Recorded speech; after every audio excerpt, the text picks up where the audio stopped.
English premier ലീഗിലെ El Clasico പോരിൽ ലിവർപൂളിനെ വീഴ്ത്തി Manchester United. ലിവർപൂളിന്റെ തട്ടകത്തിൽ 1-2 ഗോളുകൾക്കാണ് യുണൈറ്റഡിന്റെ ജയം. ബ്രയാൻ, ഹാരി മഗ്വയർ എന്നിവർ യുണൈറ്റഡിനായി വലകുലുക്കി. ലാലിഗയിൽ കുതിപ്പ് തുടർന്ന് റയൽ മാഡ്രിഡ്.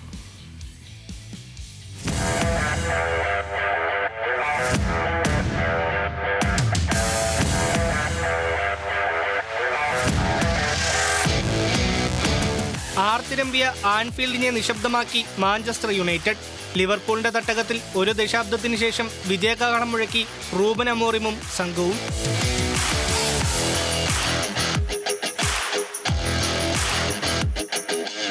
തുടർ തോൽവികളിൽ നിന്ന് കരകയറാൻ ലക്ഷ്യമിട്ടിറങ്ങിയ ലിവർപൂളിനെ ഞെട്ടിച്ച് യുണൈറ്റഡ്. ചിരവൈരികളുടെ പോരാട്ടത്തിൽ സ്വപ്നതുല്യമായ തുടക്കമാണ് യുണൈറ്റഡിന് ലഭിച്ചത്. മത്സരത്തിന്റെ 2-ാം മിനിറ്റിൽ ബ്രയാൻ എംബ്യൂമോയിലൂടെ മുന്നിലെത്തി. സമനില ഗോളിനായുള്ള ലിവർപൂളിന്റെ ശ്രമം 78-ാം മിനിറ്റിൽ വിജയം കണ്ടു. ഡച്ച് താരം ഗാക്പോയിലൂടെ ലിവർപൂൾ ഒപ്പമെത്തി. ലിവർപൂളിന്റെ പ്രതീക്ഷകൾ അധികം നീണ്ടില്ല. 84-ാം മിനിറ്റിൽ ബ്രൂണോ ഫെർണാണ്ടസിന്റെ പാസ് തകർപ്പൻ ഹെഡറിലൂടെ ലക്ഷ്യത്തിലെത്തിച്ച് ഹാരി മഗ്വയർ യുണൈറ്റഡിനായി വിജയ ഗോൾ നേടി. ഓൾഡ് ട്രഫോർഡിലെത്തിയ ശേഷം പ്രീമിയർ ലീഗിൽ ആദ്യമായി തുടർ ജയം സ്വന്തമാക്കി അമോറിം. ആർനെ സ്ലോട്ടിനും സംഘത്തിനും വീണ്ടും കാലിടറി. ആൻഫീൽഡിൽ ലിവർപൂൾ വീഴുന്നത് 400 ദിവസങ്ങൾക്ക് ശേഷം.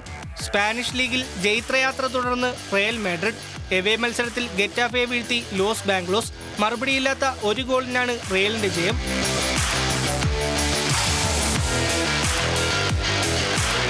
ഒരിക്കൽ കൂടി റയലിന് രക്ഷകനായി ഫ്രഞ്ച് താരം കിലിയൻ എംബാപ്പെ. ജയത്തോടെ ബാഴ്സയെ മറികടന്ന് റയൽ ലാലിഗയിൽ തലപ്പത്തെത്തി.